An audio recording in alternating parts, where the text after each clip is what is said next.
Alamin naman natin ang mga naging kaganapan sa mundo ng international sports scene sa reporting teammate Justin Ilano.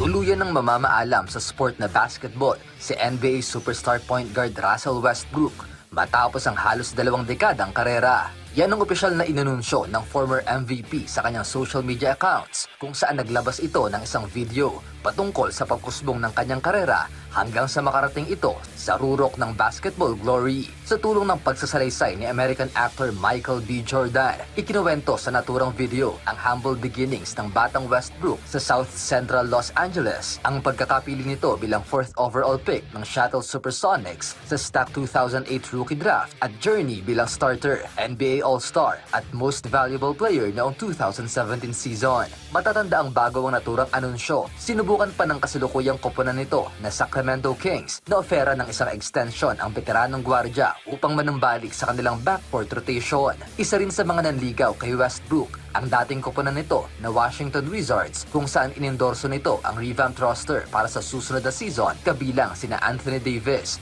Trae Young at 2026 first overall pick AJ Dibancha. Nagtala ang 37-year-old ng 15.8 points, 6.7 assists at 5.4 rebounds per game sa loob ng 64 na laro sa kanyang lone year sa Sacramento. Iniwan ni Westbrook ang liga, bit-bit ang 9-time All-Star at 9-time All-NBA selections, 2-time NBA scoring champion, 5th all-time assist leader, all-time leader sa triple-doubles at 2016 to 2017 NBA Most Valuable Player. Sa basketball pa rin, muling magkakaroon ng panibagong owner ang NBA team na Los Angeles Lakers ngayong darating na 2026 season matapos itong ibenta ng kasalukuyang owner na si Mark Walter. Yan ang naging desisyon ng American businessman kung saan pumayag itong ibenta ang isa sa pinakamalaking North American sports team sa venture capitalists na sina Josh Kushner at Bob Iger sa isang record-breaking price na $12.5 billion, ang most expensive sports franchise sale sa kasaysayan. Matatanda noong nakaraang taon lamang, nabili ni Walter ang controlling stake ng koponan sa longtime owners nito na Bass family sa halagang $10 billion.